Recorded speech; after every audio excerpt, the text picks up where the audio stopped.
Existen varias técnicas de presentación en la arquitectura. Por una parte tenemos las que han permitido lograr la comunicación entre el proyectista y las personas que van a utilizar el espacio. Por otra parte tenemos las herramientas digitales, las cuales han ayudado a optimizar procesos tanto en el diseño como en la ejecución de la obra.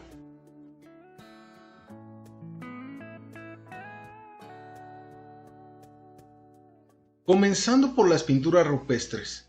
Estas buscaban comunicar, incluso cuando no existía el lenguaje, una experiencia de vida, basado en fenómenos o hechos que algunos habitantes habían experimentado.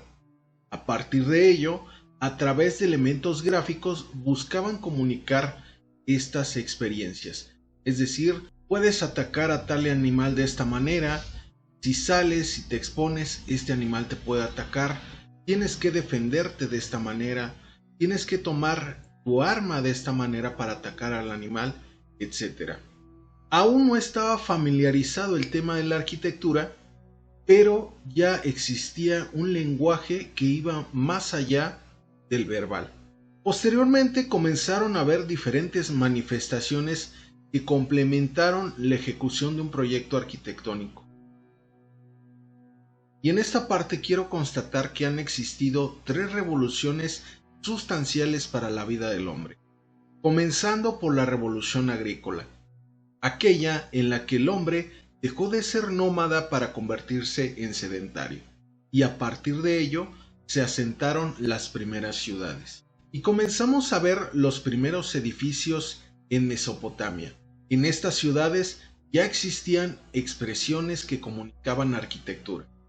En este caso podemos encontrar tablillas como en Nippur, en donde se pueden ver trazos, aunque muy abstractos todavía, pero ya podemos ver trazos y proyecciones de vialidades, viviendas y demás complejos que componían sus ciudades. Posteriormente entra Vitruvio. Por allá del 15 a.C., comienza a desarrollar publicaciones de carácter propiamente arquitectónico. Establece los criterios con los cuales se debe expresar la arquitectura, como es la proyección paralela, que es la que seguimos aplicando hoy en día en plantas, cortes y fachadas. Por eso es que a Vitruvio se le reconoce tanto en el campo de la arquitectura. Posteriormente, cuando las ciudades fueron creciendo, la arquitectura pasó de ser un oficio a una profesión, y debía ahora sí existir una manera de comunicar lo que el proyectista deseaba manifestar en un proyecto arquitectónico, pero que cualquier persona pudiera comprender. Y es así como por ahí del 800 después de Cristo tenemos la proyección oblicua china. Aunque esta manifestación gráfica no tenía todavía los elementos necesarios para transmitir de una manera idónea un proyecto arquitectónico, ya existía como una representación que buscaba comunicarlo, aunque todavía no tenía una composición matemática. Mientras tanto, las ciudades prehispánicas ya tenían una concepción en cuanto al trazo de sus ciudades, aunque no era un carácter propio de la arquitectura, sino en estas representaciones podemos ver toda su cosmología, en donde se alberga la proyección de sus ciudades, la composición arquitectónica, las orientaciones y sobre todo la carga cultural que tenían estas civilizaciones. Una vez llegado el Renacimiento a Europa, el oficio de constructor se convierte en un ejercicio profesional. Es aquí cuando comienzan a existir nombres de arquitectos, como Palladio, Leonardo da Vinci, Brunelleschi, entre otros. Y es aquí donde empiezan a estudiar técnicas con principios físicos, como el uso de la perspectiva. Una de las primeras que se aplicaron fue el uso de la perspectiva lineal renacentista, la cual consistía en que las líneas partían de un solo punto de fuga, y a partir de ahí se comenzaron a perfeccionar técnicas, por ejemplo, el uso de la perspectiva ilusoria, la cual ya estaba compuesta por más puntos de fuga, como si se tratara actualmente de una pantalla curvada en donde podemos ver el horizonte de una manera mucho más realista. En aquel entonces no existían estos elementos y buscaron perfeccionar una técnica en 2 dimensiones en donde yo pudiera lograr este efecto. Posteriormente, de 1900 en adelante, se fue perfeccionando la técnica de la perspectiva en la arquitectura.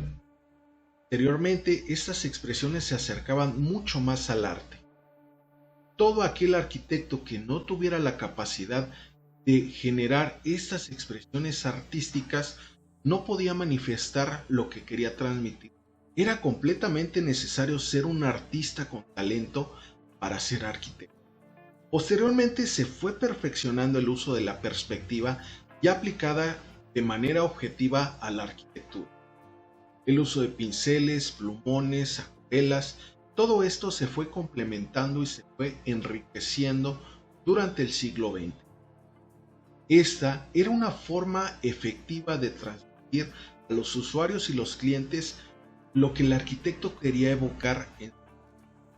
Sin embargo, nuevamente se necesitaba tener un talento sobrenatural para poder desarrollar estas técnicas que estaban más enfocadas hacia la parte artística. A partir de 1976 surge el diseño asistido por computadora, es decir, el CAD, con el cual ya no había la necesidad de replicar una y otra vez un plano.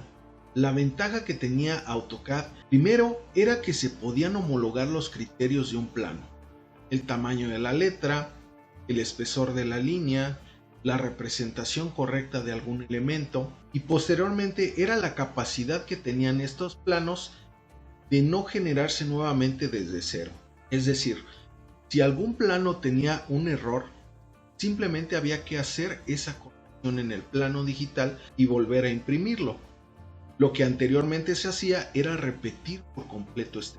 Muchos arquitectos sufrieron este cambio tan repentino, en donde pasaron de la técnica de dibujo a mano a aplicar la técnica en AutoCAD. Esto, por supuesto, modificó los procesos de generar arquitectura.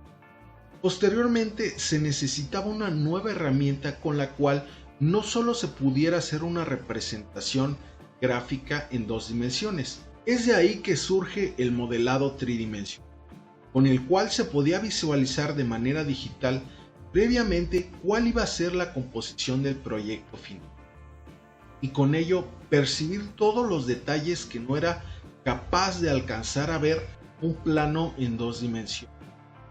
Pero estas herramientas, tanto el dibujo en 2 dimensiones como el modelado tridimensional, eran herramientas propias del arquitecto. Había que aplicar una nueva técnica con la cual se pudiera comunicar el arquitecto diseñador y el usuario, cliente o empresa para la que.